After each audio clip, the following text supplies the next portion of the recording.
Hello Multiverse, welcome to Omniverse Gamers. My name's Damian Bazzaio. This video is going to dissect another dynamic encounter. We're going to call this one RAGO, the Rabid Bear. Now this is an example of a single monster that I'm going to make dramatic using pro wrestling psychology. Now you're like, what is that? I'm going to make a video about that, so I'm posting that pretty soon, so check that out. Basically, in pro wrestling, there's two guys. They're making you think that they're trying to kill each other, but in reality they're working together and they're using their skills to make that believable. And they're doing certain things with psychology to make your brain believe that what's going on is going on, make it believable. Like when Andre the Giant faces a guy that's like half his size, you're like, well, how would that ever happen? The goal is for them to make that story believable. The little guy will attack like the leg over and over, and then Andre, be weak, oh, his knee's weak, oh, he's going to get him down, You forcibly suspend the disbelief that this guy can never get defeated, but a good wrestler will make that believable. Oh, maybe this guy will go down. That's just an example of pro wrestling psychology. If you watch the video, I'll explain that a little bit more in depth. But as for this encounter, basically this is a single monster. This group, this is from Tavern Crawlers episode, I don't know, whatever episode it's on now. I'm kind of behind on editing them, so. But anyway, the group has been pretty good about getting out of combat. They've been talking their way out of most combats. They intimidate or they manipulate, and they've been doing, which is fine. That's the way they want to play. They've been enjoying being a passive group, and they're skilled fighters and stuff, but they're engaging with this world in a way that they want to solve problems and be peaceful. So that's just how they've been playing, which is great. But also sometimes you just gotta fight. Sometimes you got to give them fights that they can't get out of. Pretty much, in a way, Because so what I did, I took this bear, and they're in the woods. They've been kind of dealing with this weird nature stuff going on. Like the woods, the animals have been aggressive and very tactical and doing things, They don't really know why, but obviously something's controlling these animals and changing them from normal nature. They have a couple people in the group that can kind of determine that the animals have not been acting natural. Anyway, so they're traveling north through the forest after, avoiding a bunch of fights. And I'm just like, this fight's happening. You're gonna have this fight. You're gonna have to deal with it. So what I did is I gave them RAGO, the Rabid Bear. He's not really rabid, but if you wanted to do this in another campaign, you just call him Rabid. I'll post a thing to the bear. It's just basically a big bear that I kind of souped up and gave some powers and some wrestling moves. And the psychology I use for him is going to be how this makes this single monster dramatic. Let's go over to my side view, and I'll show you how that kind of worked out here. So here's my group. They're in the forest. They hear some rustling off to the east. This stud like crushing through the forest, and they're like, whoa, what's that? And before they can even, I don't give them a surprise round. I don't give the bear a surprise round. I just like, boom, here's the bear. Here's a bear coming right at you. You can try to assess him. They do insight checks and that kind of stuff. And this bear is just red-eyed, steamrolling right at him, like they attacked its family or something, which they didn't, but they're just like, oh crap, this bear's coming at us. Can we try to, no, you clearly know this bear is intent on coming and mauling all four of you. And he's big, he's a big bear. The group kind of deliberate, and like I said, they like to avoid fights. So here's our magic user, our bard, is going to cast Phantasmal Force. And what that does is he's going to create a bunch of bees. Like he's going to try to sting the bear and the bees, try to use something natural to steer this bear just away from them, just trying to distract it so it takes the damage, but also to maybe deter it from coming at them and maybe blinding it and stuff like that. So the bear totally believes that these bees are stinging it, but also this bear is being driven by another force. It's actually an evil druid. They don't know if the players know that yet or not, but whatever way, it's an evil druid, spoiler alert, who is controlling this bear. So one thing I gave this bear is that if he takes enough shots, if he gets down to half hit points, the druid will then lose his control. Not that he won't lose his control, but then the bear will get sort of concentration checks to kind of break free of the spell, because it's going to die. I mean, if it starts to die, this bear doesn't want to die, even though it's being compelled to fight. It still doesn't want to die. So at a certain point of levels, it's going to be susceptible to being convinced not to fight. But as of right now,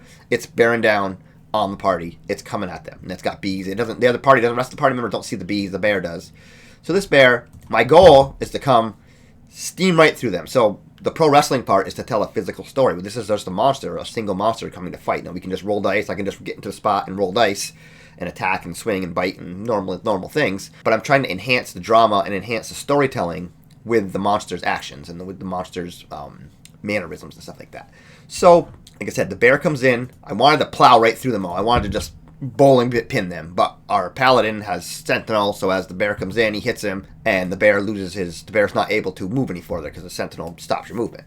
So I'm like, crap. So, but whatever, it is what it is. They fight, they start to, kind of bring it on. Every time they hit this bear, I'm asking them, where are you hitting the bear? And the arm, the leg, the face, whatever. Now, does this matter mechanically? Not really, but dramatically this matters a lot, the way I'm going to present this encounter to them. They realize that something's controlling this bear, some kind of aura, some kind of external force is acting on this bear. So in their mind, they're going to attack his brain. They're going to keep braining him over and over, hit him in the head, hopefully to knock him free, you know what I mean? Which turns out to work great in my story that I want to tell, because that's the whole point, is to get this druid out of this bear's head so that they're just dealing with a wild animal, not a rabid wild animal. So what did they say? If they went after the arm or say so, I would have like made him weak and run the arm attack or something like that. I was going to do a physical story no matter how this played out, but because they attacked the head, it just made it that much easier to do. So the party, we have a cleric and we have a monk, and they kind of surround the bear and they fight. Now, this is where my storytelling comes in. I'm biting, I'm clawing. My goal, my weakest, the one with the lowest armor class, does the bear know this? No. Do I know this? Yes.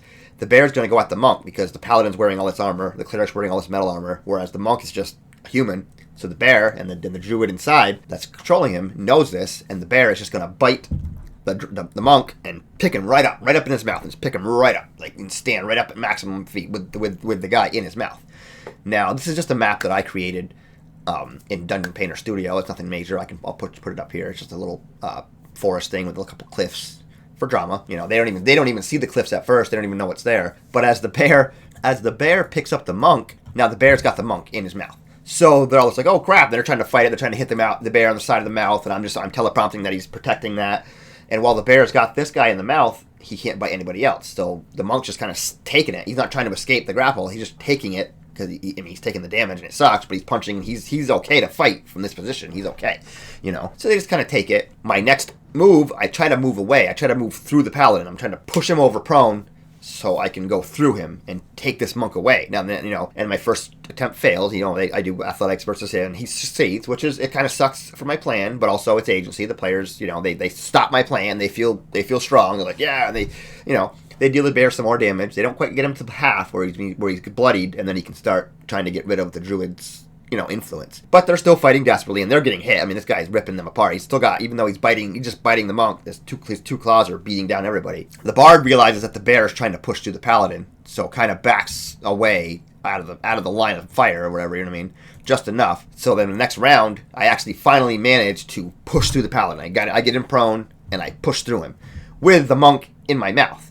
So now, rather than attack the party and, you know, that's how you do it. You deal damage to a party and you try to kill them. What I'm going to do right now is going to create far more drama. I'm not going to attack anybody. I'm going to just run. I'm plowing over the paladin. No damage. Just plowing him over, you know. And I'm going to run through him over to the cliff. And my goal is literally, it's the 50-foot cliff. I'm going to drop the monk down the cliff. And they're all like, oh my, like, you know, so I run him over there and they're like, oh my God, he's going to run off the cliff. The bear just stops and spits out the monk. And the monk's like, oh crap. And I was like, you're giving your dex save to try to reach the ledge. And he said, no, I don't want to reach the ledge. I want to just grab on the bear's fur and, like, swing myself over onto the ledge if I can while I'm falling. And I'm like, well, it's going to take quite an athletics. I'll give you an athletics check to grab him. And if you can pass that athletics check, which I didn't make it hard, like a 15, so you can just grab onto the fur. And then I'm like, now with an acrobatics check, you can swing yourself onto the ground underneath the bear. Which is what he manages to do. So now, what this does, a bunch of things. Now, the players are all watching this happen. They're like, oh my God, he's going to kill him. The result was nothing. The result was just he moved him over. He ended up on the ground prone.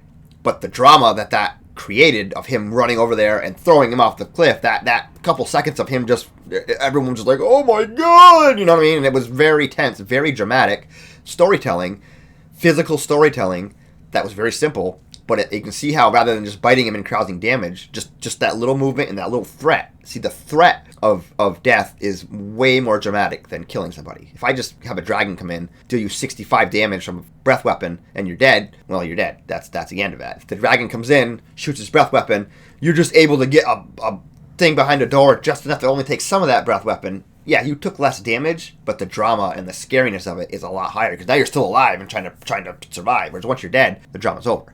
So same type of thing. They now see, oh my God, this bear, now the monk's still underneath the bear, so the bear can just pick him up and kick him off the thing again. So the players, you know, they start to attack him again. The monk moves and disengages, runs back towards the group, so he's not on the cliff anymore, because he doesn't want to get pushed off the cliff like the bear's trying to. And the bear chases him down. The bear, you know, plows through him. So then he moves back to the group. They cast a moonbeam, and they start hitting it with range attacks. And then they kind of spread out so the bear can't charge them.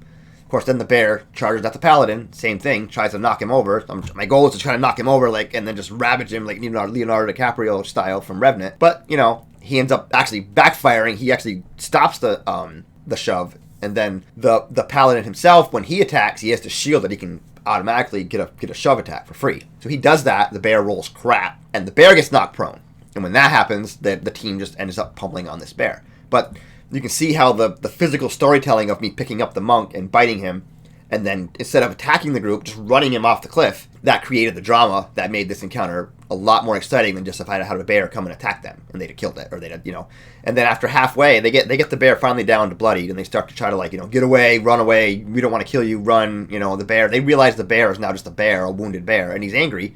So he's still fighting with them, but they're like, dude, you know, we are powerful than you, run away. And the bear, eventually, they convince the bear that, like, you need to go or you're going to die. And the bear will run away. Their agency. So I forced a fight on them. They had this rabid bear that they had to fight. They didn't really want to fight him. They don't want to kill an innocent bear, but they know this bear's going to murder them if they don't. The dramatic storytelling happened. And then halfway through this battle, the options that they had to end this passively, end this without killing, was I still gave them that agency, and that's what they chose. So that's just a way to tell dramatic, death-defying storytelling without actually having to kill anything. I didn't even really have to attack them. I just, the drama and the physicality of how I moved them around and how I threatened to throw them off a cliff was enough to make this a really dramatic, dynamic encounter that lasted, you know, it was only maybe like 5 rounds or so, but it was 5 really quick rounds that were just like, whoa, you know. And that's just an example of using pro wrestling psychology for physical storytelling to give your single monsters a lot more dynamics and a lot more interesting things than just sitting there getting pummeled by the whole group.